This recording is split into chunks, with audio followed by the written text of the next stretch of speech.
Good morning everybody, hope you are fine and doing well. Today the topic of discussion is Code of Civil Procedure. See, this is one of the important branch of law because it deals directly with our civil rights, civil liabilities and civil obligations. When I say civil, it means pertaining to the person, things and the properties of them. Even the relationship to larger extent are regulated through this law. The example of the core substantive law is Hindu law, as it actually governs our relationship as to how the marriage and the adoption, guardianship and the succession, the rule of inheritance, etc. is to be governed amongst ourselves. Fine. And then comes the TPA, which deals with the Transfer of Property Act, which deals with the transfer of property inter vivos between the living person, and it deals with the many you can say the sect such as exchange, gift, the sale, mortgage, etc. Because property itself has a bundle of rights, so it deals with all the rights which so these are the substantive, few examples of the substantive law. But as we discussed while discussing the CRPC, that the mechanism and the procedure to enforce these rights are provided under the code. So therefore the legislature has enacted a procedural mechanism to enforce the rights and liabilities. Fine. So see, I will not go into the making of the CPC. That is what you can prepare a short note in that as to how it got evolved, from where the journey got started, and now the amendment of the year 1909 and 2000, like which you are required to go through, and what are the major changes took place. That is very important from the examination point of view. So the amendment which have taken place so far, and there is one important judgment, Slame Bar Association, which you need to go through thoroughly. Fine. So this procedure is basically to enforce the civil rights and obligations. So you must know what are the civil rights. I have just quoted an example to you. Fine. The right pertaining to the person, things and the properties are called civil rights. Fine. So one maxim which we usually use, that is ubi jus ibi remedium. Where there is a right, there is a remedy. Fine. And there can't be a remedy without there being a legal wrong. So in case you want to establish your case or agitate your claim in the court of law, then you need to know first that yes, the infringement of right, of the legal right has taken place. Only then you can knock the door of the court and request the court to adjudicate upon your claim in view of the judicial principle settled. Right. So the court, it's a legal bounded duty of the court whenever you go there is to decide the case. In case the claim is made out and you are able to establish it, to grant you, and the person who is the wrongdoer or the opponent, the adverse party, it should be dealt as per the law, or it should be directed to pay back you, reimburse you, or whatever claim you are entitled for, that is to be granted, and the opposite party is to be directed accordingly. Fine. Now the first and foremost thing is the definitions in the CPC. This is very important. Section 2, which you have to go through, you will find the concept of decree, order, judgment. That is order 22, 29 and 214, which we will be discussing right now. Then mean profit definition is very important. Foreign judgment, what is the foreign court and what is the foreign judgment, whether it could be executed in India, if it is to be executed, as to how it is to be executed. Fine. Similarly, there are many concepts which have been given under the definition clause, which we'll go through to start with. Then the important concept which are usually asked in the examination, we will be discussing. Concepts such as injunction, this is very important. Fine. Receiver, very important. Appointment of commission, that is very important again. Fine. And then the attachment before judgment, order 38, and the summary suit, order 37 is very important. See, we have a limited time with us because we have to conclude the whole CPC in one day, that is again in 4-5 hours. So I will try my best as much as I could give. See, here we can only guide you, support you, help you, but ultimately the effort is to be made by you to have an understanding and to have a grip on the subject. That is going to take time, but as much as we can help you, we will definitely help you. See, as far as judgments are concerned, in civil law you will find very rare judgments, because the settled propositions of law are there and statutory provisions are there, but still whenever some principle is enunciated in some judgment by the Honorable Supreme Court, that is of your importance, and I would try my best to discuss the judgments also, but that would be post lunch. Fine. In the first, the 2 hours, we would be, sort of doing the brush up the whole act and the important provisions only, and wherever it is required to be written, I will let you know, you can write it, but most of the time you are to be attentive, you are to be a patient listener, so that you can absorb the concept fully. Fine. So let's start with the order, decree and judgment only. Order 2.2. See, my dear friends, decree is the word which we really hear the moment we get into the law, but we hardly understand as to what does it mean. Fine. So it is the, you can say, if I speak in a layman language, it's the final outcome of the suit. Decree is always drawn in a suit, not in an application, not in a petition. Make it very clear. So where there will be a suit, there will finally be a decree in that suit. Fine. So if I say this is the final outcome, it is followed by the judgment. It is based upon the judgment. Now, what is judgment? You need to know it first. Whenever a matter comes before the court of law, the court of law is to go through the pleadings. Out of the pleading, the court of law is to frame the issues which ultimately are to be decided by the court. Fine.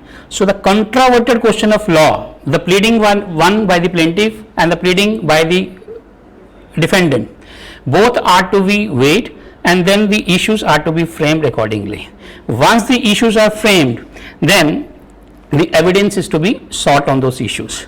Fine. And then reasoning is to be developed and decision is to be rendered. This is what, and decision is what the judgment is. On the basis of the issue, whatever reasoning has been drawn by the court in view of the evidence adduced, then ultimately the judgment comes into play, and soon after the judgment the decree is drawn.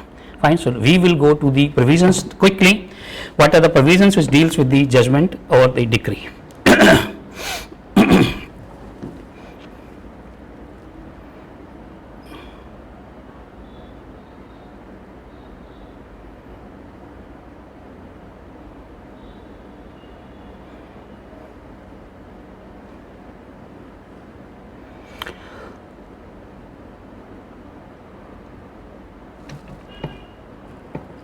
And the relevant questions with regard to this concept we will also discuss one by one.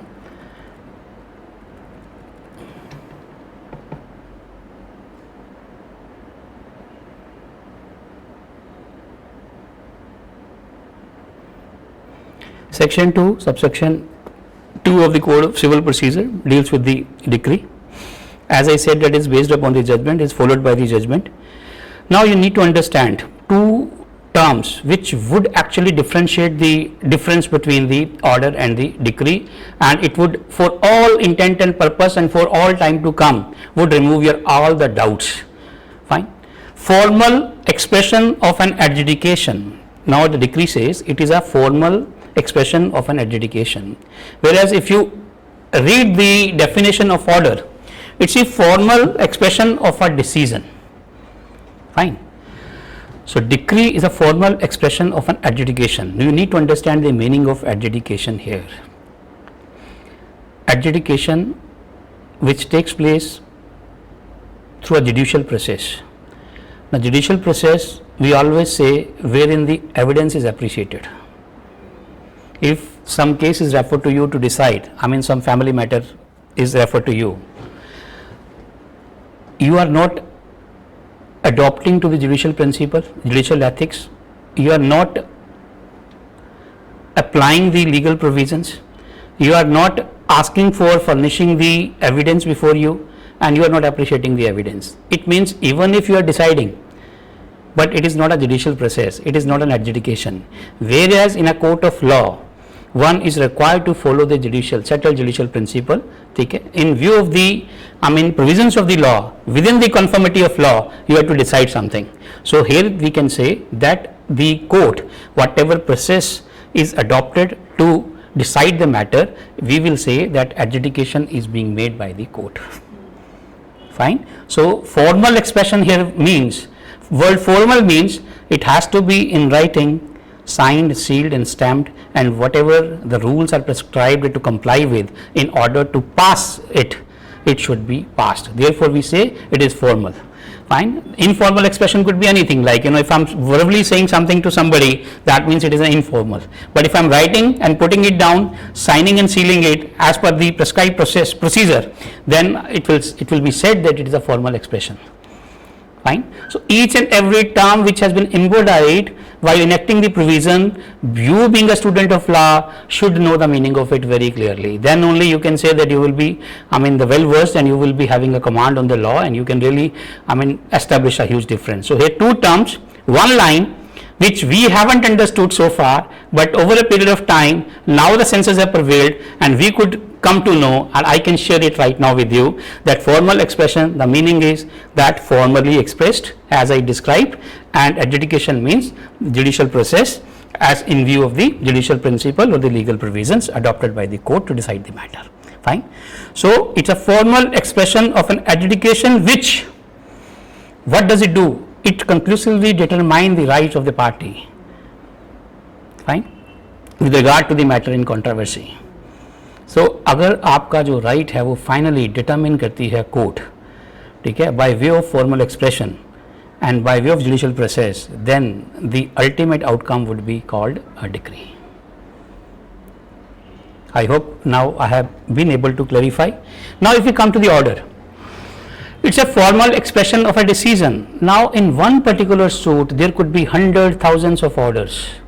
Now it could be on day-to-day basis, what we call a Zimni order, and it could be an order, interlocutory order as well. Like order with regard to, say, issuance of process, the summoning order, and then the order with regard to deciding your injunction application, attachment, appointment of commission. So number of applications in a suit can come before you, which you have to decide ultimately, but the decision would be called an order, not the decree, because in one suit, one decree, final decree could be drawn. Yes, decree could be of many types: preliminary, final, finally preliminary, and final decree. Now there could be preliminary decree also. In a suit, for example, there is a dispute of a dissolution of partnership.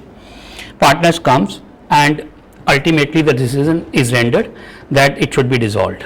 Now this is one decision, but now how the accounts are to be settled. Fine, the partnership is dissolved is a preliminary decree, but how the accounts are to be settled, court may take time, appoint somebody, third person, to carry forward the things, and ultimately when the accounts are settled, reconciled, settled amongst them, then a final decree is to be drawn by the court. Fine. So it is just for your understanding, giving you the brief. See, one more thing, there could be a deemed decree also, and a decree shall include the rejection of plaint as well, rejection of plaint, and any question within section 144 of CPC. See, rejection of plaint, the provision has been provided under Order 7, Rule 11. Very, very important question from examination point of view. Recently, the Honorable Supreme Court has pronounced two judgments with regard to it, which I will be giving you post lunch. Fine, these judgments you have to go through, and what has been held we will discuss also. But from examination and interview point of view, this is very important concept which one should know fully. If there is no cause of action, if the undervalue stamp is not properly levied, and few other grounds are there, like we will be discussing post lunch, like 711 is very important. Fine. 144 say about restitution. See, it is based upon the principle of equity only. The person who has been deprived of from something wrongfully, he should be restored back the same thing. Fine. If a wrong judgment is given and he is being deprived of from his legitimate right, and ultimately that is judgment is challenged in appeal, the decision is, the judgment is modified or reversed in the favor of the person aggrieved, then he should be restored back all the benefit what he was entitled for earlier.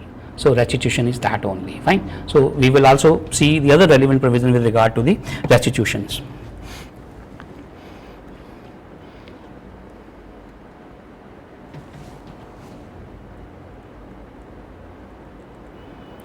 And preliminary and final, what you have to remember is wherein the further proceedings are yet to be taken off, then it means it is a preliminary decree. Fine. When the finally, once this suit is disposed of completely, then there will be a final decree. and I mean, please come, you are a bit late. Very important concept you have left. Anyhow, no problem, sit. So what we have discussed so far is decree we have started with, section 2. Order and judgment we are trying to understand, fine, because these are 3 important provisions and phenomena which one should know when they are reading the CPC, right.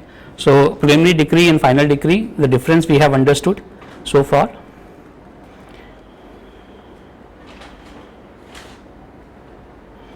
See, one can ask you as to what is the necessity of a decree when judgment is there.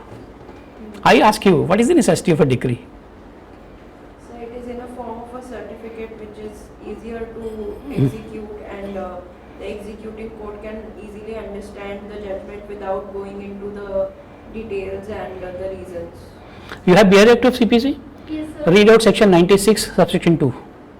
Read out section 96. Yes.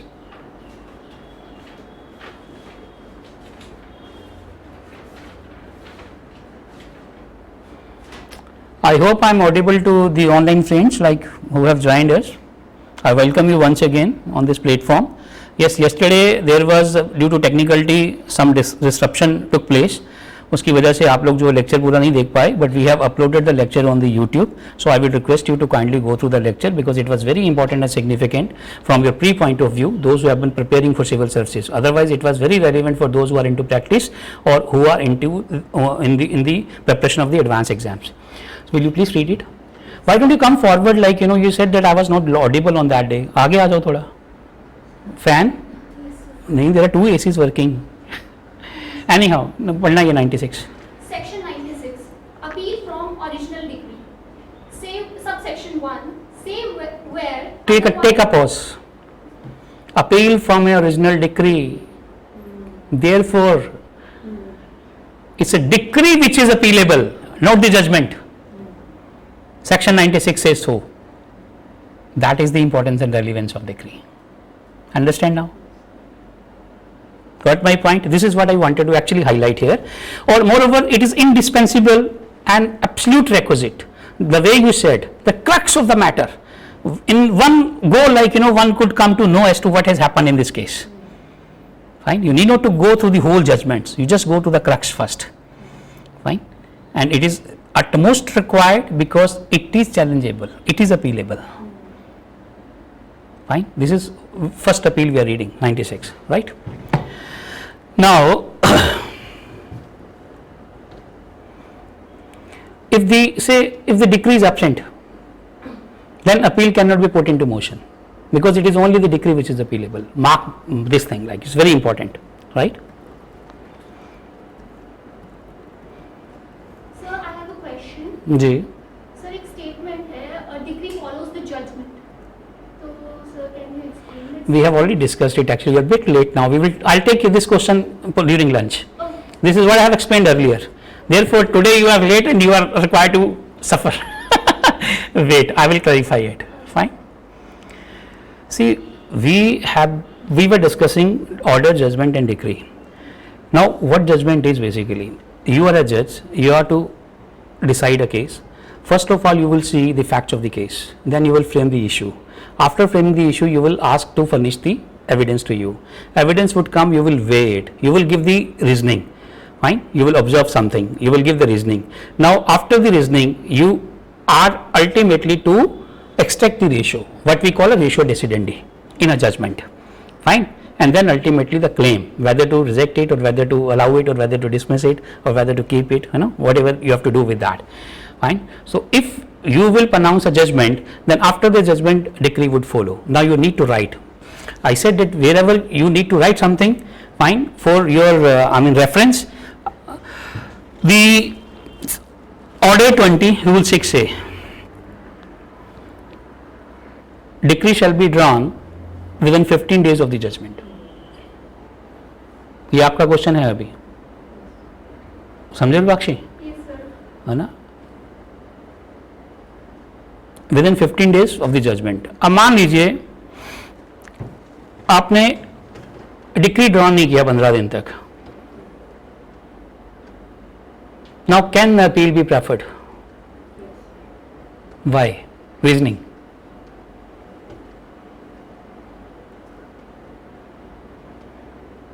क्योंकि decision तो pronounce हो गया है। They're very nice.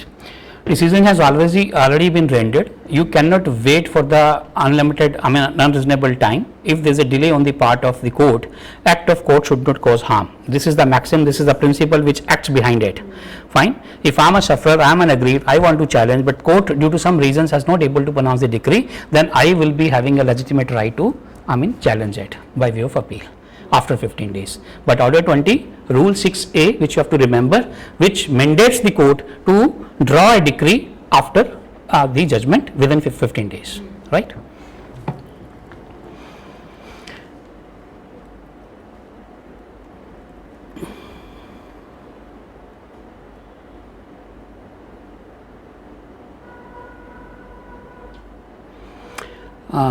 Rule 12A.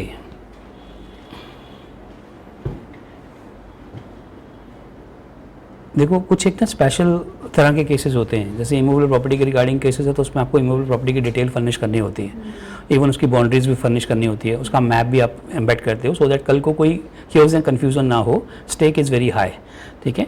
तो जैसे movable property या cases with regard to specific performance, तो उसमें आपको जो एडिशनल चीज़ें हैं वो कोर्ट के सामने प्लेस करनी होती हैं bye way of your pleadings only. तो 12 वे ये बोलता है कि अगर एग्रीमेंट टू सेल को लेके कोई डिस्प्यूट था इमूवेबल प्रॉपर्टी को और उसमें कोर्ट ने कंपनसेशन अवार्ड किया, then court has to specifically mention there कि the amount within which period it is to be reimbursed, it is to be given.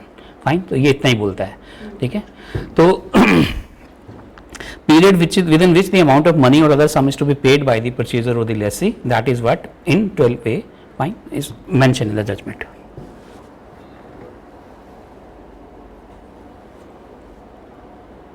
One more important thing, if the preliminary decree is drawn, as I said, the dissolution of firm, court said okay, dissolve, fine, now the accounts are to be settled.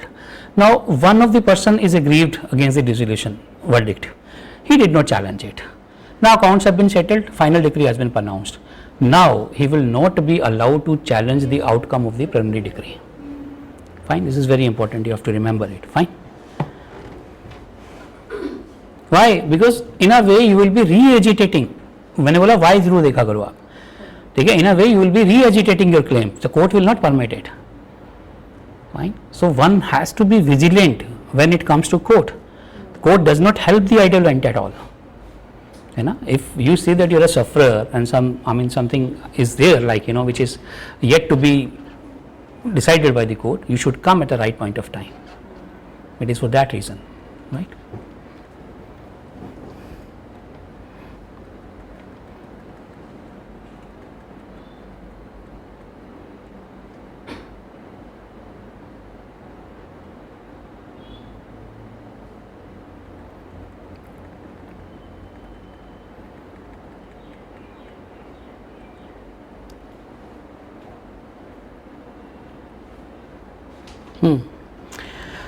Judgment,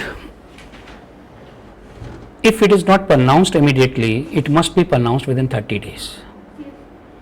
Matter is not required to be kept in abeyance so that parties keep on waiting, if for some reasons like strike, lockdown, this kind of situation, corona, pandemic, so in exceptional or extraordinary circumstances, it may be delivered within 60 days from the conclusion of the hearing. So the mandate say 30 days. In case of exceptional circumstances, it could be extended to 60 days only. And it is not mandatory for the judge. मान लो आप जज हो, आपने decision reserve कर लिया और आपने chamber में जाके लिखवाया, अल्टीमेटली आपकी जजमेंट आ गई, अब आपका अनाउंसमेंट का डे है, तो it is not mandatory that you have to read the whole judgement. If you are going to read the only the last para of the judgement, fine, that would work, right. तो यहाँ आपने जो चीज़ें ध्यान में रखनी है, 30 days 60 days period and not mandatory for the जज to read out the whole judgment. It would be enough if only the final order is announced, right.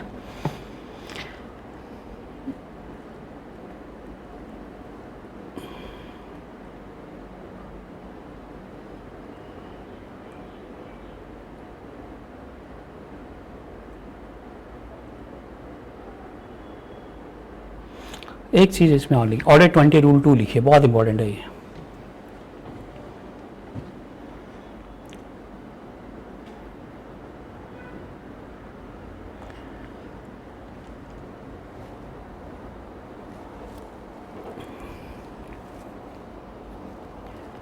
you become a successor, your predecessor has already pronounced a judgment. I mean, written a judgment. He has already written a judgment. You as a successor now can pronounce it.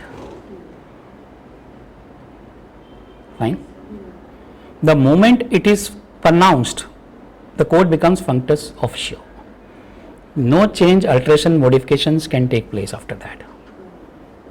Fine. So, Order 20 rule says only this much: the right to pronounce the judgment which is already written but is not pronounced by his predecessors lies with the successor.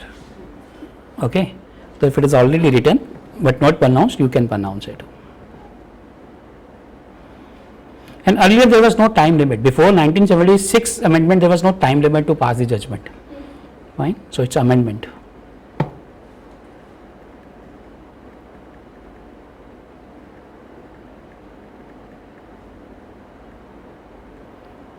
Only for clerical error one can alter the judgment. किसमें लिखा है, कौन सा section है वो?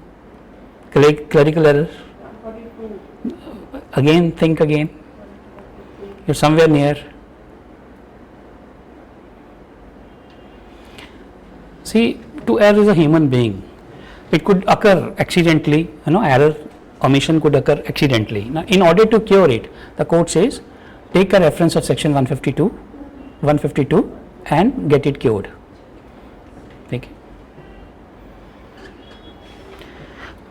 And if there is some kind of thing which was not in your knowledge earlier, but decision has been rendered now, what would you do? What is the remedy? Sir, it was not in my knowledge, it has now come into my knowledge, but since the judgment has already been pronounced, now I be heard again and my matter be reconsidered in view of the new fact. Review? Yes. 114 review. Okay. So, either on the clerical error 152, or if you want that court should review your judgment, 114. Right. Now we come to the another important concept, that is foreign judgment. अभी क्या हुआ, दुनिया छोटी हो गई. अब लोग क्या करते हैं, हिंदुस्तान में रहते हैं, बाहर जाते हैं, वहाँ झगड़ा करते हैं और वहाँ से जजमेंट लाके यहाँ इन्फोर्स कराने की कोशिश करते हैं, और ये हो रहा है अभी. ठीक है, क्योंकि उनके सिविल राइट जो है, they carry their civil right with them, but since the option is not there to have an Indian court or Indian जज, so they get it decided from the foreign court.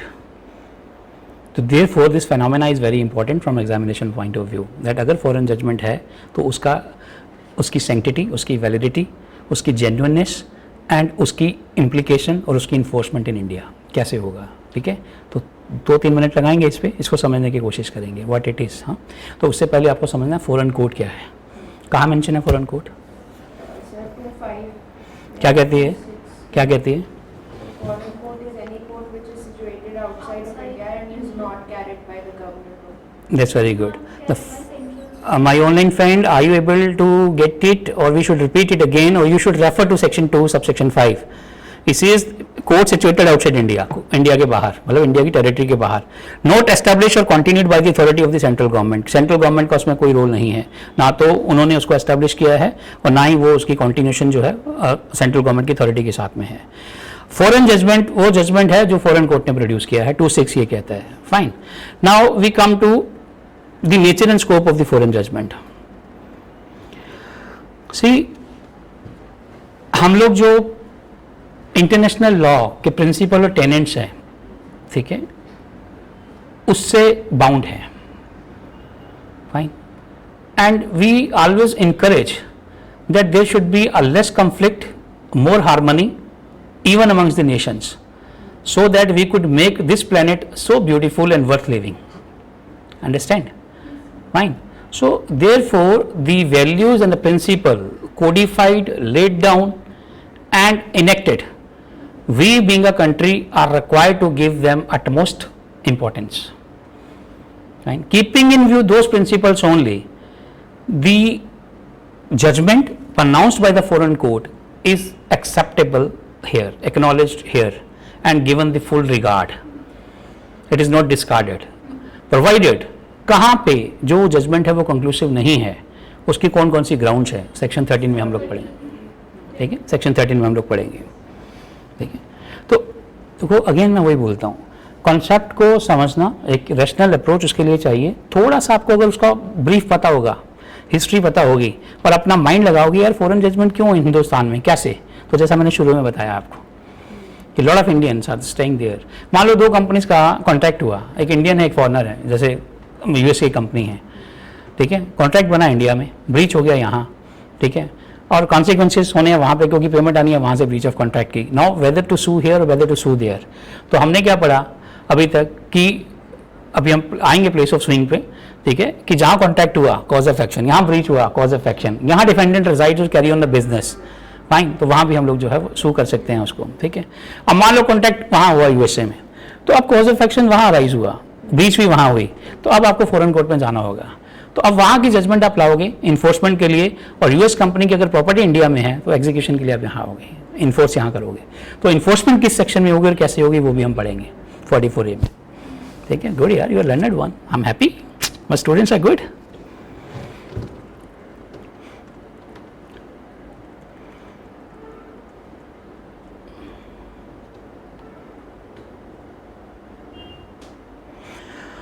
See, when the copy of the foreign judgment is produced, it is presumed that it is correct. Which section says so? Very good. Very good.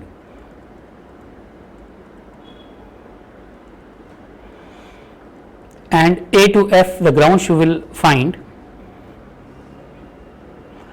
कि otherwise judgement जो है, decree है या order है, वो conclusive है accept under this circumstances. वो कौन कौन सा मैं क्विकली बोल देता हूँ, फिर आप इसको पढ़ लेना क्योंकि टाइम वेस्ट करने का फायदा नहीं है, ठीक है ना।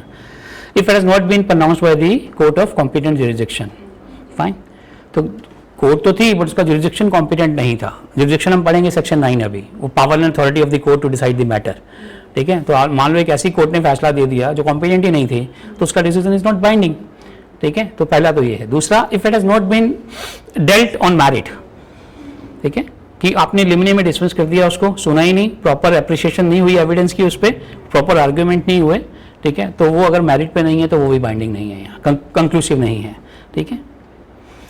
And if it is proceedings founded on the incorrect view of international law, as I discussed earlier, if the tenets and the principle have not been recognized and acknowledged or applied properly, then the judgment is not binding at all, fine. Then ultimately judgment obtain और oppose to natural justice. अब natural justice क्या है, देखो सबसे पहले principal of natural justice समझने की कोशिश करो। Fair trial is one of the principle of natural justice. I have not been heard, I have been condemned unheard, fine. I was not assigned an appropriate opportunity at appropriate time. I was not served, fine. So अगर principle of natural justice violate हुए हैं और मुझे fair opportunity नहीं मिला, तो fairness of administration of justice नहीं take place हुआ। तो अगर वो नहीं हुआ तो फिर वो जजमेंट बाइंडिंग नहीं है। Got my point? क्लियर? माविका समझ में आ रहा है? ऐसे देख रहे हो ना बुरी तरह से, मुझे लगा मैं चाहता if that has been obtained by fraud, if somebody has misled the court, मान लो हस्बैंड वाइफ का डिस्प्यूट था डिवोर्स को लेके, बीवी यहाँ इंडिया में है, उसने वहाँ केस फाइल कर दिया, एक्स पार्टी डिवोर्स ले लिया, उसको सर्व ही नहीं किया और कॉपी लगा दी रजिस्ट्री की कि जी मैंने तो सम्मन सर्व कर दिए थे, वो नहीं आई। तो अब अगर वो एस्टेब्लिश कर देती है कि sir it has been obtained by fraud, then that will not be binding. और ये होता है प्रैक्टिस में, प्रैक्टिकली, ठीक है। And where it sustain a claim founded on breach of any law in force of India, अगर कोई भी लॉ सस्टेन कर रहा था इंडिया में, उसको नज़रअंदाज किया गया और उसको ट्रू एप्रिसिएशन नहीं दी गई, again that will not be binding. मान लो हमारे पर्सनल राइट से we are governed by the Hindu law, Hindu marriage act, and the case has been decided by their law, this the provisions of this law has not been appreciated, then that will not be binding, fine. Suppose divorce के लिए there are specified grounds, for husband 9, for wife 13 grounds are there. अगर वो ground पे मैं divorce लेने जाता हूँ और कोर्ट कुछ देखती नहीं है कि वाकई उस ग्राउंड पे मेरे को डिवोर्स मिलना चाहिए था कि नहीं मिलना चाहिए था, तो that will not be binding, fine. And the last is this final A to F, fine. अब आते हैं हम लोग इन्फोर्समेंट पे, section 44A you have to refer. इसमें एक वर्ड दिया हुआ है रेसिप्रोकेटरी, पढ़ा है आपने वो word? Yes, sir. What does it mean?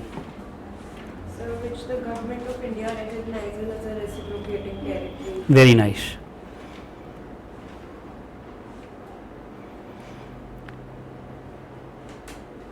as I said that treaty took place, and if we have an arrangement with that country that we would be exchanging the criminal, the law and the everything like तो अगर इस तरह का arrangement उनके साथ नहीं है तो उस कोर्ट की अगर वो जजमेंट है उस कंट्री से तो वो रेसिप्रोकेटरी कंट्री है, तो उसकी इन्फोर्समेंट जो अंडर सेक्शन 44A पॉसिबल है, यही है इसका मतलब.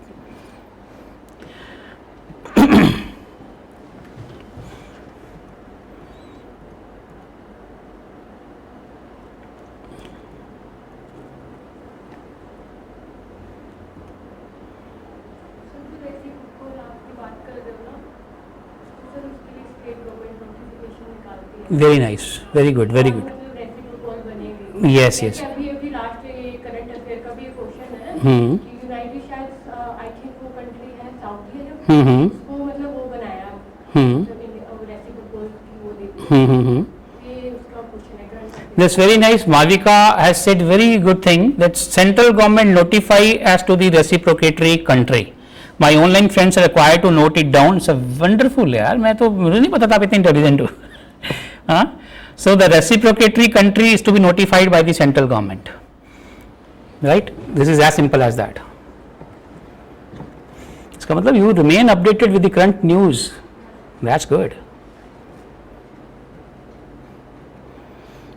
एक ही क्वेश्चन में सिक्सर मार के दिल जीत लिया यार, मुझे लगा अच्छे बच्चे हो तुम.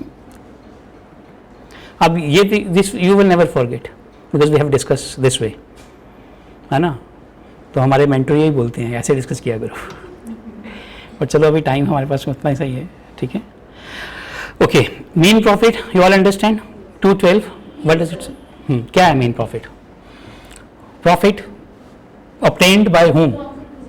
Yes, a person who is in wrongful possession, a profit obtained by him or what he might have obtained, right? For example, एक टेनेंट और लैंडलॉर्ड का डिस्प्यूट है एंड डिक्री पास हुआ लैंडलॉर्ड के अगेंस्ट में. Tenant is still holding the possession and earning out of that property, right. Ultimately landlord succeed हुआ appeal में जाकर. Now whatever profits he has made in the past because of his wrongful possession, he will have to restore it back. Got my point? So 212 say anybody who is in wrongful possession, he makes some benefit of the profit, fine, or he ought to make, he will have to along with the interest, court will order it, fine. The profit he made or he could have been made along with the interest, he will have to pay back. ये है main profit.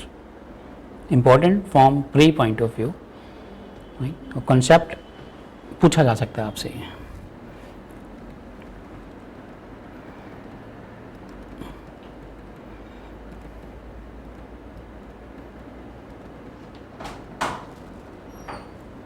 आइए मीनाक्षी जी कैसे हैं?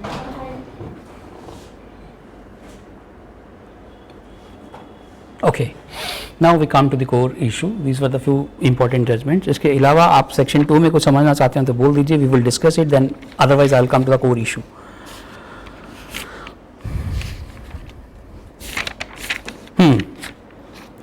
Okay.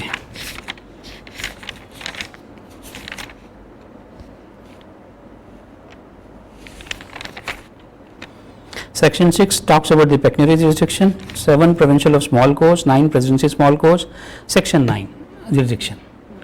आप court हो, आपका क्या power है, आपकी क्या अथॉरिटी है केस को ट्राई करने की और डिसीजन रेंडर करने की, वो आपकी जुरिडिक्शन है. Case of civil nature you have to deal the only case which has not been expressly or impliedly barred. Now what does it mean? You need to understand. Expressly barred means there are few matter for which a tribunal has been established separately. For example tax tribunal, Cooperative Society Tribunal Act, Service Matter Tribunal Act. If the case is pertaining to the service matter, then it will go to the tribunal, not come before the civil court. Revenue court, for example, if the case is with regard to the partition or the cultivation right, fine, then it will go to the revenue court first. Fine. So revenue court has been meant for that. So court, see, there are number of matter already pending. Backlog is there. Court should not be burdensome. So therefore this provision has been enacted that only the matter which are civil in nature, fine, which pertains to the you can say the office and your status or your character, this kind of things, like note the purely religious or the election matter, and note the cases which are exclusively barred. Fine. तो अगर तो वो barred है फिर तो वो आएगा नहीं सिविल कोर्ट में. Impliedly का मतलब ये है कि if the suit is barred by limitation, fine. So within 3 years you had to come to the court of law. Now you are coming after 3 years. The court will simply say it is barred. Fine, which is not expressly mentioned but impliedly it is barred. So अगर तो expressly mention है तो जैसे मैंने बताया कि जिनको cases को डील करने की जो मैकेनिज्म है वो दूसरी जगह प्रोवाइडेड है, तो फिर आप सिविल कोर्ट में नहीं आएंगे. ठीक है, तो सेक्शन 9 सिर्फ इतना बोलना चाहता है. Section 10 talks about the sub जुडिस, very important concept. You prefer a suit in one court of law with regard to recovery of money, and tomorrow again you go to the other court of law. For example, one party was from Bombay, other was from the Bangalore. Both have entered into an agreement. Agreement breached, as usual it happens. One party, the same party lodges first the suit he files with the Bangalore court and then ultimately the Bombay court. Now, if the issue is same, then the subsequent suit is to be stayed by the court. Why? उस reasons हैं उसके. One, that multiplicity of proceedings should not take place. Conflicting of judgment should be avoided, and the decision of the first court should be regarded, respected, and taken as fully correct. Therefore, it could be stayed. It has to be stayed. Fine. तो यहाँ पे क्या है, दो suit हैं, एक farmer एक subsequent है, सेम इशू पे सेम पार्टी, और they have been litigating under the same title with regard to the same cause of action.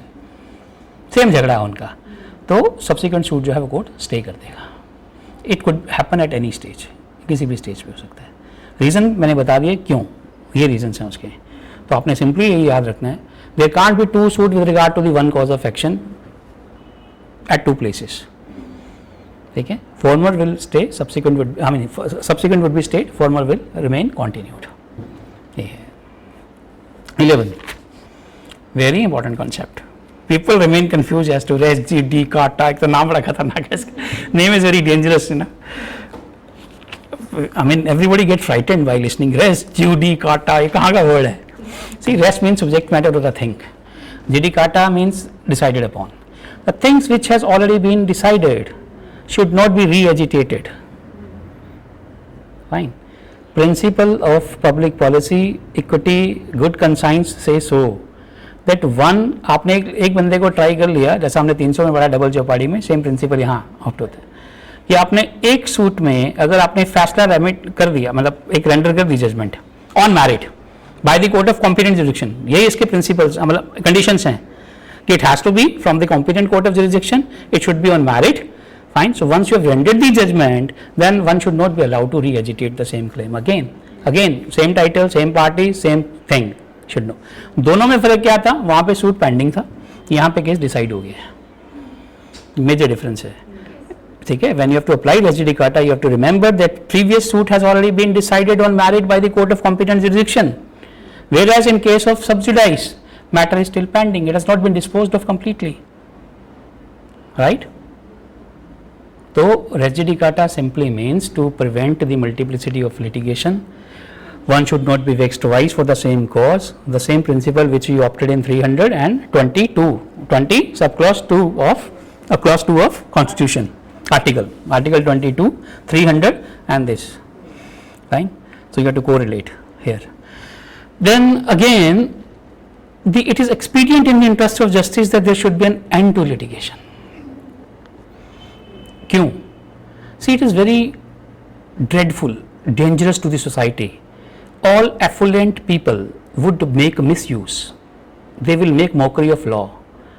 मान लो एक बार उनकी फेवर में फैसला नहीं आया, उनके पास में they are high and mighty. What would they do? They will relodge the same thing.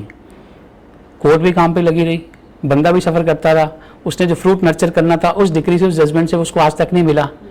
ठीक है, तो स्टेट का ये इंटरेस्ट है और सोसाइटी का ये इंटरेस्ट है कि एंड होना चाहिए लिटिगेशन का. और जब आपने फुल स्टॉप लगा दिया एक बार, ठीक है, after considering the matter judicially in view of the judicial principle, then it should not be touched again. Simple. आज तक कंफ्यूजन थी, डर लगता था शब्द सुन के।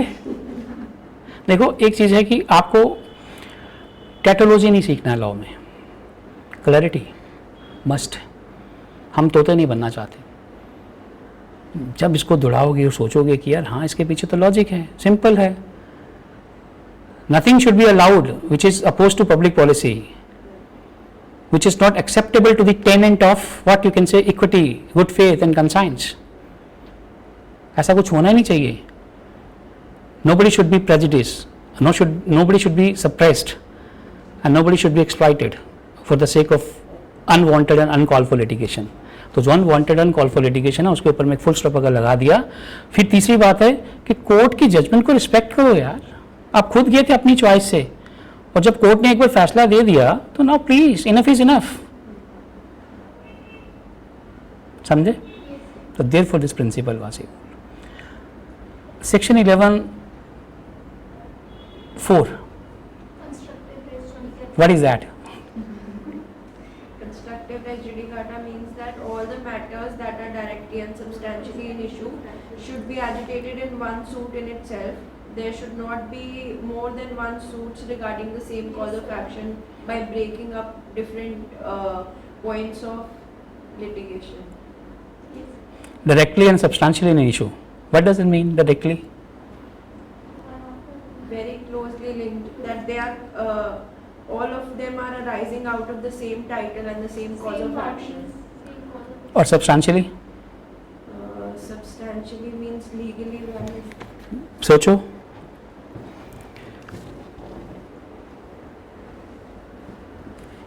मैटर डायरेक्टली एंड अब आपने जब डिग्री का डेफिनेशन पढ़ा ना तो आपने एक चीज पढ़ी उसमें, with regard to all matter in controversy. ना कंट्रोवर्सी वाज क्या कि सर वो मेरे पोजीशन में इंटरफेयर कर रहा है, he should be stopped, he should be restrained, ये कंट्रोवर्सी है, ठीक है। अब मैटर क्या है कि is it your position, how are you owner on the basis of title or on the basis of otherwise, like any other document, or on the basis of inheritance, fine, ये भी issue है साथ में। is he really interfering, I mean forcibly, or he has a right to interfere? This is again a controversy. Now see, if there were 2-3 issues together in one particular case and it was in your knowledge, you did not plead that issue. Now tomorrow you cannot come to the court of law, sir I left that to plead, I should be allowed to be pleaded now.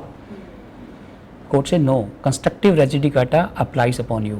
2 judgments, please write it down, very famous and landmark and historical, Nawab Hussain state of UP and Draw versus state of UP, ये दोनों judgement हैं, ठीक है। आपका service terminate कर दिया, आपने challenge किया रिट में और अल्टीमेटली आपका डिसमिस कर दिया। आपने बोला कि सर मेरी अपॉइंटिंग अथॉरिटी ये नहीं थी, आईजी था, मैंने उसको इम्प्लीड नहीं किया पार्टी।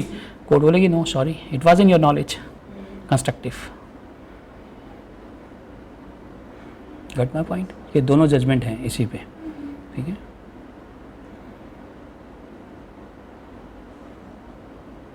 प्रिंसिपल हमने डिस्कस कर लिए, res judicata की कंडीशन डिस्कस कर ली, इसका मीनिंग डिस्कस कर लिया एंड दोनों जजमेंट हमने डिस्कस कर ली, ठीक है। Now let's proceed further. Now I come to the actual practice which takes place in a court of law. क्या है वो प्रैक्टिस? आप इसको एक समझना पहले मूवी की तरह, फिर हम डिस्कस करेंगे बाकी की चीज़ें। मेरा सिविल राइट इन्फ्रिंज हुआ, मेरे पास एक ही रेमेडी है कि मैं कोर्ट ऑफ लॉ में जाऊँ। कोर्ट बोलती है आप आओ bye way of plaint, whatever you want to state in writing. So I would be making a statement of fact in a concise form, being plaintiff. The moment I write it down, it is not that I am writing a letter to my friend or I am writing a letter to the authority. Fine. I am coming to the court of law with this request, sir, my case should be heard on merit, should be adjudicated fairly, fine, and this is my grievance. यही कहते हैं हम लोग। तो first काम is plaint. किसके पास आता है? सिविल जज के पास में। प्लेंट में क्या रहता है, उसके रूल क्या हैं, वो भी हम पढ़ेंगे प्लीडिंग्स के जब हम रूल पढ़ेंगे तो, ठीक है। अब मेरी कंसाइज स्टेटमेंट ऑफ फैक्ट है which ultimately leads to cause of action, कि सर ये हुआ, उसके बाद में ये मेरा कॉज ऑफ एक्शन बनता है, ये मेरा रिलीफ बनता है, तो मुझे ये रिलीफ ग्रांट कीजिए। तो ये हमने प्लेंट में मेंशन किया अपने में, ठीक है। अब जो मेरा ओपोनेंट एडवर्स पार्टी है, कोर्ट उसको नोटिस इशू करेगी, समन इशू करेगी, he will come with the written statement and he will prepare his defence, ठीक है, कि ये एडमिटेड है, ये डिनाइड है, ये एडमिटेड है, ये डिनाइड है, और ये मेरा क्लेम है. He is at a liberty to file a set off and counter claim. अगर मेरे अगेंस्ट में उसका कुछ ग्रीवियंस है तो काउंटर क्लेम. अगर मैंने मनी डिक्री के लिए सूट फाइल किया तो अगर उसका भी कुछ अमाउंट मेरे पे ड्यू है तो वो सेट ऑफ फाइल करेगा. ठीक है, कौन से ऑर्डर में पढ़ते हैं? Very good, fine. So I see, I'm pretty happy, like, you are already aware with all these provisions, like, so I need not to quote the section and the rules, but we are otherwise making a discussion for more broader understanding, right? अब written statement भी आ गया court में और plaint भी आ गया, दोनों चीज़ें आ गई, प्लीडिंग कंप्लीट हो गई. ठीक है, अब next step is that I being a court have to make an endeavour कि यार अगर इनका एमिकेबली रिजोल्व होता है इशू तो कर दें. ठीक है, या मैं इन पार्टीज को एक बार बुला देता हूँ. ठीक है, देख लेते हैं इस पर क्या स्टेक है क्या नहीं है, इज देयर एनी पॉसिबिलिटी और नो. फाइन, तो अपीयरेंस एंड नॉन अपीयरेंस मैंने ऑर्डर 9 में ले लिया, 10 में मैंने एडीआर में भेज दिया. कुछ डॉक्यूमेंट की इंस्पेक्शन, इंटरोगेटरी, इंपाउंडिंग रिक्वायर्ड है तो 11, 12, 13 में मैंने देख लिया. 14 is the main crucial stage, यहाँ कोर्ट ने इश्यूज फ्रेम किए, जो भी कंट्रावर्टेड पॉइंट्स थे उनको लेके. Now court has to determine the issue very carefully. Fine, क्योंकि इशू के ऊपर में फाइंडिंग आएंगी आपकी, रीजनिंग आएंगी आपकी, उसके बाद में आप जजमेंट रेंडर करोगे. ठीक है, तो वो आपने करना. ठीक है, सिमिलरली 16 में आपने एविडेंस कॉल किया, 17 एडजर्नमेंट से डील करता है, और 18 जो एग्जामिनेशन ऑफ विटनेसेस डील करता है, 19 आपका एफिडेविट की बात करता है, 20 जजमेंट की. This is the first round of litigation ends. Starting from order 1 to 20, first round of litigation comes to an end. Now decree is drawn. Fruit is to be nurtured by the decree holder. Against whom? Judgment debtor. Now order 21 come into play. Now this decree which you have obtained after a lot of struggle from the court, now you have to nurture the fruit of this decree. Again you come to the court of law. Sir, the decision, judgment was rendered, decree is there, still sir he is not, complying the decree. He be directed execution. How it is to be executed, which court has to execute, what are the mode of execution. Fine, आप attach करोगे property, cell करोगे उसकी, उसको enforce कैसे करोगे, arrest करोगे, detain करोगे. ठीक है, उससे अगर पोजेशन लेना तो वो कैसे रिकवर करोगे, वो सारा जो पार्ट और रोल है वो आपका एग्जीक्यूशन में है. ठीक है, देन हम बात करते हैं 21 के बाद वाले जो ऑर्डर्स हैं आपके, कि यार अगर माइनर के अगेंस्ट में सूट है तो कैसे होगा, समरी सूट है तो कैसे होगा, अटैचमेंट बिफोर जजमेंट का कंसेप्ट क्या है, इंजंक्शन कहाँ लाई करती हैं. ठीक है, और अगर कॉर्पोरेशन को मैंने सू करना है, गवर्नमेंट ऑफिस के अगेंस्ट में मैंने केस डालना है. ठीक है, मैंने पार्टनरशिप या कंपनी या कॉर्पोरेशन को पार्टी बनाना है तो कैसे होगा. ठीक है, कौन से ऑर्डर हैं. अबेटमेंट ऑफ सूट हो गया तो कहाँ सूट अबेट नहीं होगा, कहाँ होगा. एलआर्स को मैंने प्लीड करना है तो कैसे होगा. ये सब ऑर्डर्स में मेंशन है आपका. Order 22 deals with the abatement. Fine, 23 deals with the withdrawal, 26 deals with the commissions. ठीक है, कमीशन का क्या रोल रहता है, वेदर उसकी ओपिनियन जो है बाइंडिंग है या नहीं है कोर्ट में, कोर्ट उसको किस तरह से लेगी. ठीक है, तो इस तरह से मॉर्गेज से रिलेटेड सूट हैं, पार्टनरशिप से रिलेटेड सूट हैं. ठीक है, इंपॉर्टेंट जो हैं वो हम डिस्कस करेंगे आज, जैसे रिसीवर करेंगे, इंजंक्शन करेंगे. ठीक है, अटैचमेंट बिफोर जजमेंट करेंगे. These are the important provisions. Appeal करेंगे 41, 42, 43 तीनों करेंगे आज. ठीक है, तो So what are garnishing orders? I have heard about this term, garnishing orders. मैंने डिक्री लिया आपसे, आपके अगेंस्ट में, आपका पैसा ड्यू है इनके पास, माविका के पास. ठीक है, आप बोलते हो सर मेरे अगेंस्ट नहीं इनके अगेंस्ट में कर लो. Then I will seek a garnishing order from the court. The claim is not to be then settled by the JD, by the other person जो आपका डेटर है. समझे, ये है गार्निशी. छोटे छोटे से कॉन्सेप्ट हैं, परसेप्ट है, गार्निशी है, है ना. Nothing is difficult in law, तो डरने की ज़रूरत नहीं है इससे.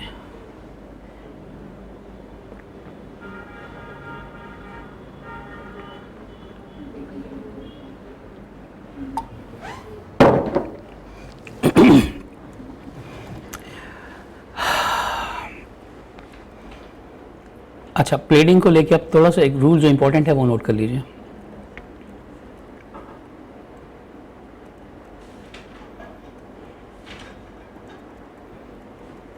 हाँ यस देखो मेरे वीडियोस ना ऑलरेडी 10-15 मिनट के जो हमारी सिंप्लीफाइड लॉ सिंप्लीफाइड सीरीज है ना उसमें पढ़े हैं.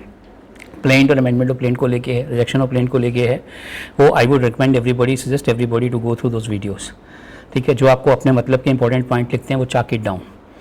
ठीक है, वो and keep it I mean your mind so that you could attempt it beautifully. So बहुत अच्छे वीडियोस बने हुए हैं वो, क्योंकि वो क्रक्स ही है, टोटल प्रोविजंस का क्रक्स ही है. मैं खुद अपनी तारीफ कर रहा हूँ, वो अलग बात है, बट वो अच्छे वीडियोज़ हैं.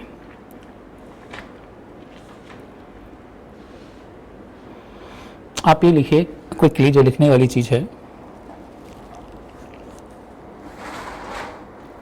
There are many different rules actually, you know, you will confused कौन सा रूल कहाँ अप्लाई होता है. यू विल गो टू, ये तो आप अगर एक्चुअल प्रैक्टिस में हो तो आपको रहता है कि लाइक आज ये हमने डिसाइड करना है. जैसे 617 है अमेंडमेंट प्लेडिंग से डील करता है, वेरी इंपॉर्टेंट कॉन्सेप्ट, वो हम इन डिटेल डिस्कस करेंगे. 711 है rejection of plaint, 710 and 10A है रिटर्न ऑफ प्लेंट की बात करता है. ठीक है, इसी तरह से प्लीडिंग को लेके कुछ रूल हैं which you have to write it down. Rule 9 of CPC deals with how plaint is to be admitted. लिख लो आप. हाँ जी, 7-9 how plaint is to be admitted. 10 to 10B talks about return of plaint. Return of plaint and the appearance of the parties. 11 to 13 deals with the rejection of plaint. ये 7 की बात कर रहा हूँ मैं. और सेक्शन 26 ये कहता है कि every suit is to be instituted by the representation of a plaint, जो हमने पहले बात की कि अगर कोर्ट जाना तो प्लेंट लेके आओ, तो 26 बात करता है उसकी.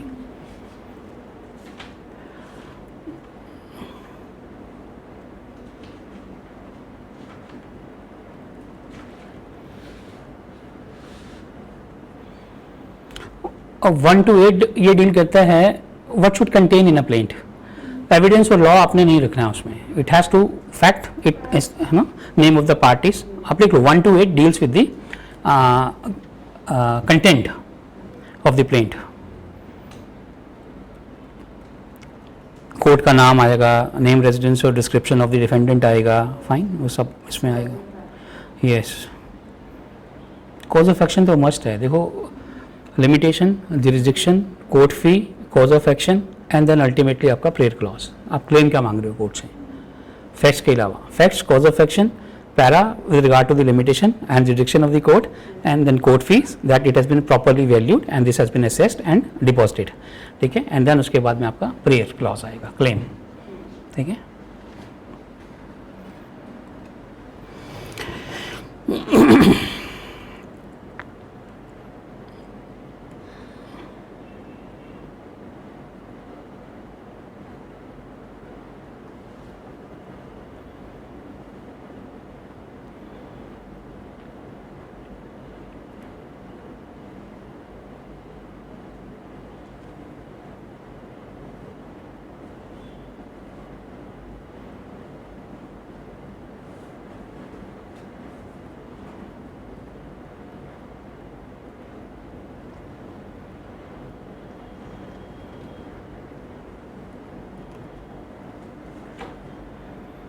कुछ एक क्वेश्चन है रेजिडी काटा से related which are very important from examination point of view. हम पोस्ट सेशन वो डिस्कस कर लेंगे 4-5 क्वेश्चन.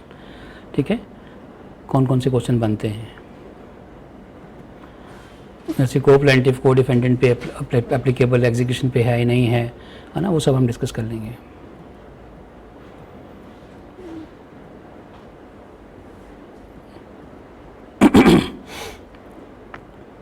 और इसमें इंपॉर्टेंट केविएट का कॉन्सेप्ट आप जानते हैं सर, कहाँ मेंशन है, what does it mean and what does it say and what is the object of this.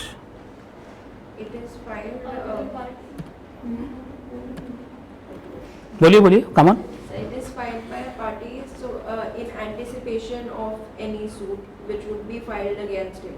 If he anticipates that a suit would be filed against him and there is a chance that the court might be misled by some representations, then a party files a caveat which is valid for 180 days. Absolutely right. मैं अपने online friends को बता दूं क्योंकि आपकी आवाज़ उन तक नहीं पहुंची है, आपने बहुत ब्यूटीफुली एक्सप्लेन किया। पहले तो you need to know the meaning of caveat. Caveat, what does it mean caveat? Caveat emptor आपने पढ़ा सेल ऑफ गुड्स में, पढ़ा होगा। केविएट एम्प्टर क्या मतलब होता है उसका? Let the buyer beware. तो यहाँ बायर नहीं है, यहाँ कौन है? पर्सन। ठीक है, तो let a person be aware. किस बंदे को आपने अवेयर करना है? ठीक है, जो फाइल करता है उसको केविएटर बोलते हैं, और जिसके अगेंस्ट में फाइल करता है उसको केविएटी बोलते हैं, TEE, केविएटी। फाइन, इसका एक प्रोसीजर होता है फाइल करने का। कहीं पे भी आप फाइल कर सकते हो इसको, जहाँ कहीं भी, जैसा उन्होंने बोला कि अप्रीहेंशन है कि आपके अगेंस्ट में कोई सूट आ सकता है जिसमें कोर्ट्स उसको एक्स पार्टी रिलीफ दे सकती है।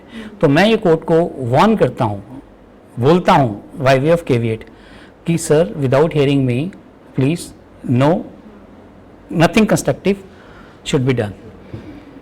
ठीक है, नो एक्स पार्टी रिलीफ उसको नहीं मिलना चाहिए, मुझे पहले सुना जाना चाहिए। तो ये है कॉन्सेप्ट केविएट का।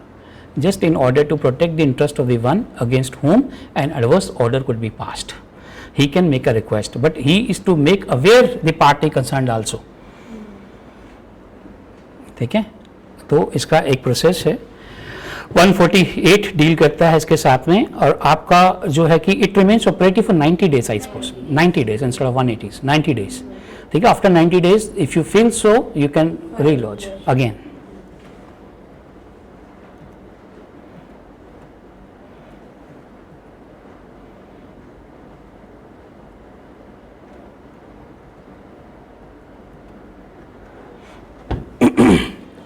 Inherent power of the court.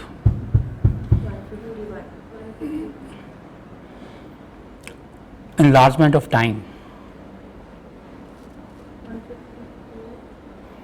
151 inherent power जैसा हमने डिस्कस किया 482 CRPC में, सेम वैसा ही है। By virtue of it being court, it is having a power. It is not required to be conferred upon the court. It is by virtue of court only to do the complete justice.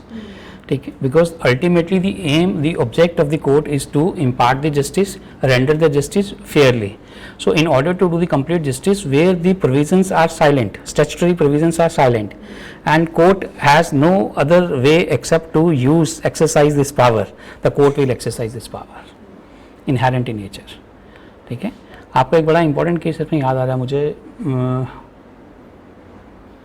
I think Gujarat bottling company versus Coca Cola, और एक सेठ हीरा लाल वाला case है इसमें।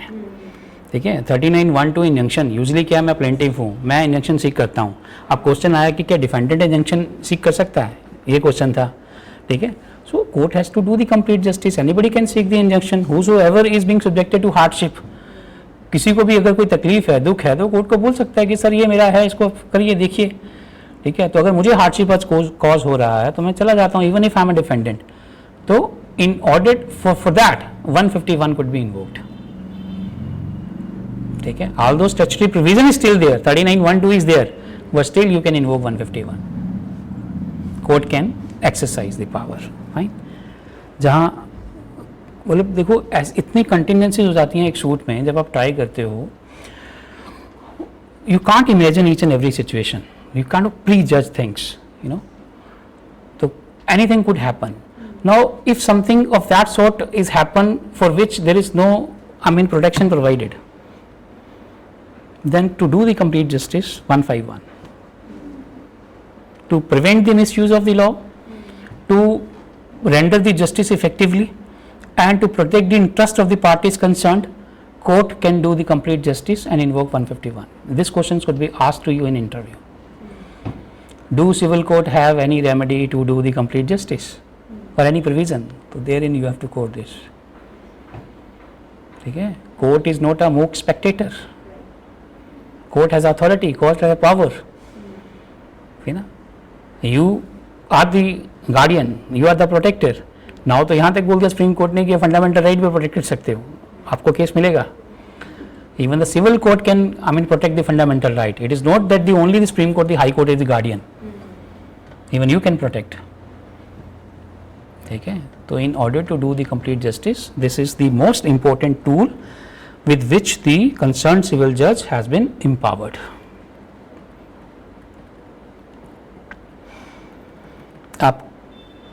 enlargement of time का मैंने पूछा था, तो section 148 and 148 and 149 fine. enlargement of time.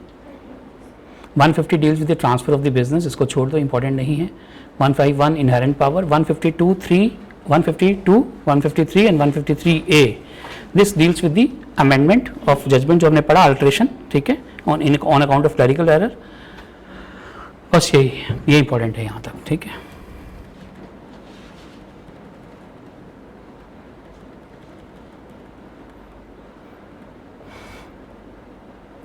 हाँ, 149 deals with the court fee, like 148 enlargement of time, 149 deals with the court fee.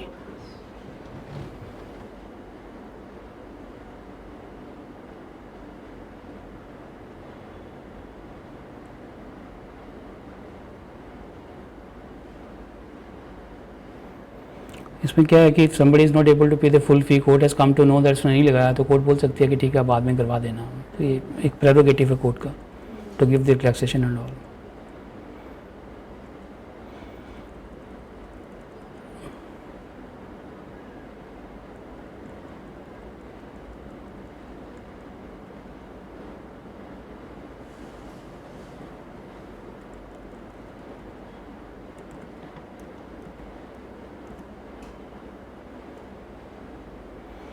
दो वर्ड आपने हमेशा याद रखने हैं, to meet the end of the justice and to prevent the abuse of process of law.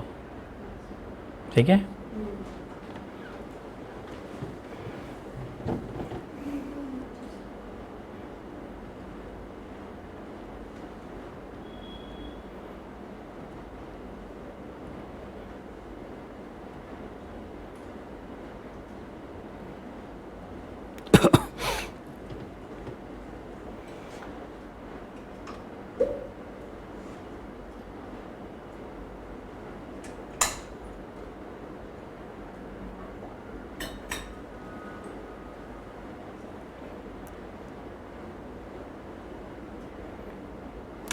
आप दो तीन section quickly लिखिए. The court which can execute the decree 38, 37.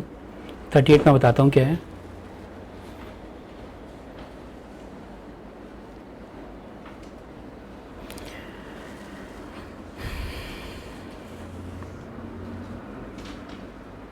Court of the first instance क्या होती है, जहाँ आप ओरिजिनली सूट फाइल करते हो.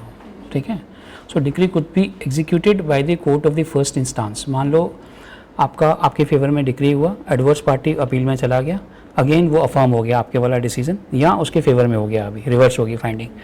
तो अब एग्जीक्यूट करना है डिक्री को, तो वो हाई कोर्ट नहीं जाएगा, वो वहीं आएगा first court of the first instance. 38 यही बोलता है. ठीक है. Decree could be executed at the court of the first instance और एट द और to the court to which it is sent. मान लो प्रॉपर्टी उसकी है दिल्ली में, केस उसने यहाँ किया था. ठीक है. बट अब क्योंकि पैसा उसके पास में नहीं है, मनी डिक्री थी यहाँ की, अब उसको एग्जीक्यूट करना है, तो उसकी प्रॉपर्टी वहाँ, तो वो डिस्पोज ऑफ की जाएगी वहाँ. तो फिर वो अगर उस कोर्ट को भेजी जाती है जहाँ प्रॉपर्टी सिचुएट करती है कि आप उसको डिस्पोज ऑफ करके पैसा रिकवर करो और इसका क्लेम सेटिस्फाई करो. ठीक है. तो वहाँ 38 ये बोलता है कि इधर at the cost of first instance or the court to which it is sent. Now 37, yes please. 37 ये बोलता है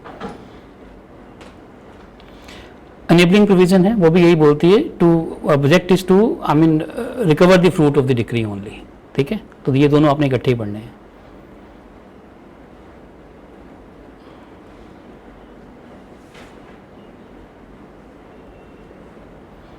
transfer 39.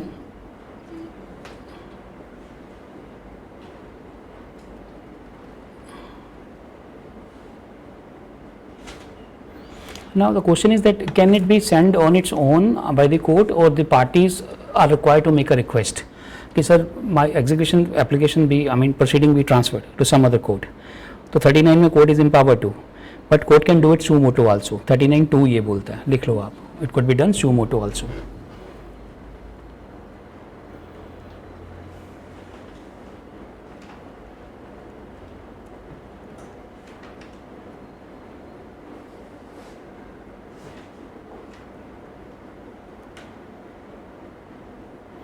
51 to 54 deals with the procedure in execution.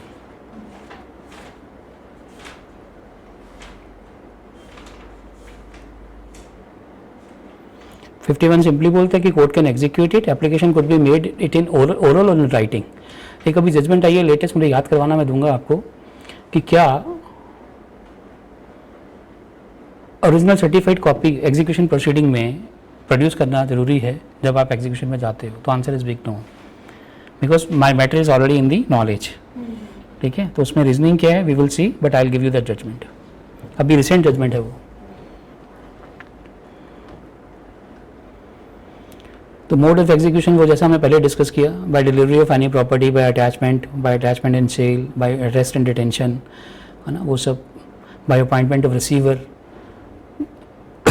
Section 54. 51 is 51.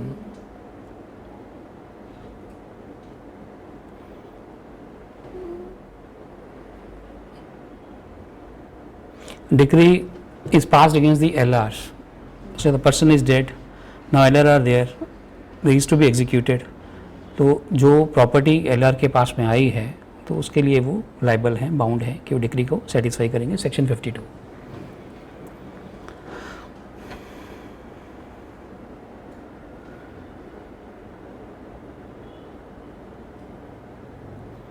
(53) भी आप इसी के साथ पढ़ोगे। The property in the hands of LR is liable for the payment of a debt of a deceased ancestor. ठीक है। 54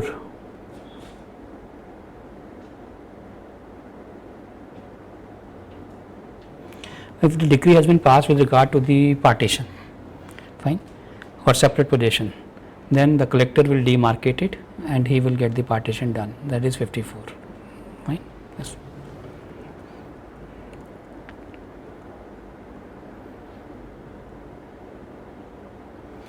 और एक चीज़ में याद रखिए कि once you have send the execution proceeding to the some other court, now this court is ceases to act upon it, उसका jurisdiction cease हो गया, तो अब जो एग्जीक्यूट करेगी वो नई कोर्ट ही करेगी। ठीक है, only the transferee court can entertain an application for execution.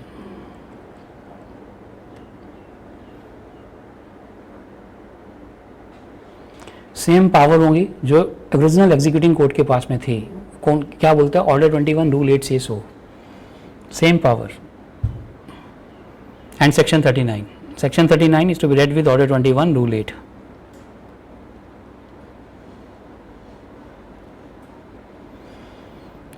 Section 42 says so that it would be having the same powers as of the execution code.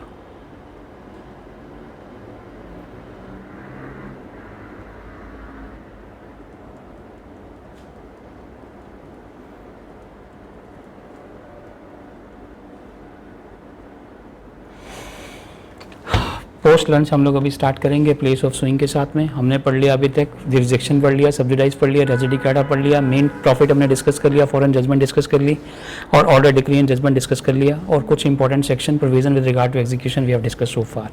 Place of suing से start करेंगे, section 15 to 20, उसको conclude करके 10 minute के बाद में then I will be giving you few judgments जो recently passed, जिनसे question बनते हैं एग्जामिनेशन पॉइंट ऑफ व्यू से वो, and then we will come to the attachment before judgment, injunction, and then summary suit, and 39 I mean sorry appeal 41, 42 and 43। ठीक है, reference revision review ये सब करेंगे। ठीक है, मैं एग्जॉस्टेड हूँ थोड़ा सा, आई एम सो सॉरी, मुझे चाय की ज़रूरत है फिर।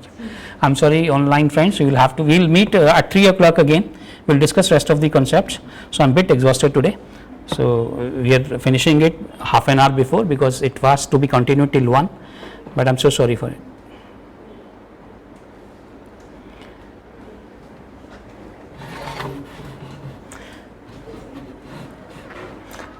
Yes, Rohit, I will take your question. Sir, is the Civil Procedure Code is applicable? Yes.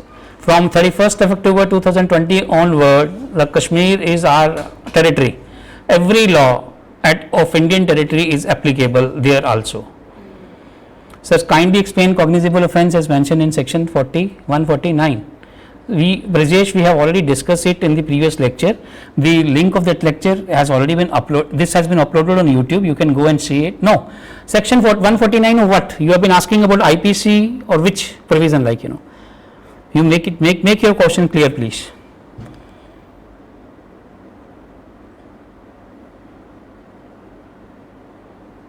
I have not discussed. I said 152 we have discussed. 151 we have discussed.